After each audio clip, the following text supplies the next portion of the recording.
Julius Act 1, Scene 1. Start. Hence home, you idle creatures, get you home. Is this a holiday? But no, you're not. Being mechanical, you ought not work upon a labouring day without the sign of your profession. Speak, what trade art thou? Why, sir, a carpenter. Where is thy leather apron and thy rule? What dost thou with thy best apparel on? You, sir, what trade are you? Truly, sir, in respect of a fine workman, I am but, as you would say, a cobbler. But what trade art thou? Answer me directly. A trade, sir, that I hope I may use with a safe conscience, which is indeed, sir, a mender of bad souls. What trade, thou knave, thou naughty knave? Nay, I beseech you, sir, be not out with me. Yet if you be out, sir, I can mend you. What meanest thou by that? Thou mend me, thou saucy fellow? Why, sir, cobble you?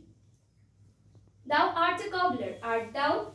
Truly, sir, all that I live by is with the all.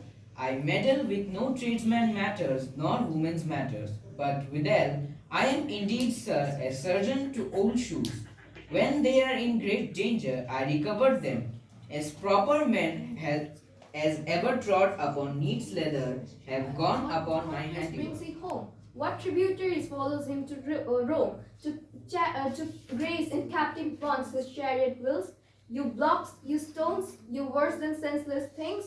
O you cruel men of Rome, knew you not Pompey, and have you not oft climbed up to walls and battlements, to towers and chimney tops, to towers, windows, and to chimney tops, with your infants in your arms, and there have sat the livelong day with patient expectation to see great Pompey pass the streets of Rome?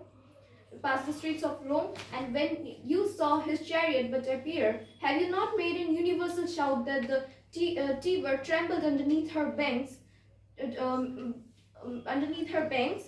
Hear the replication of your sounds made in her concave shores. And do you now and do you now put on your best attire? And do you now call out a holiday? And do you now strew which comes in trim over Pompey's blood?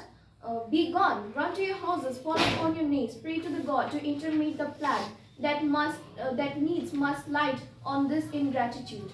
Go, good countrymen, and for this call assemble all the poor men of your sort. Draw them to the Tiber banks and weep your tears into the channel till the lowest, most exalted shores of all see whether their basest metal be not moved. They vanish tongue-tied in their guiltiness. This way you go down towards the Capitol. This way will I disrobe the images if you do find them decked with ceremonies.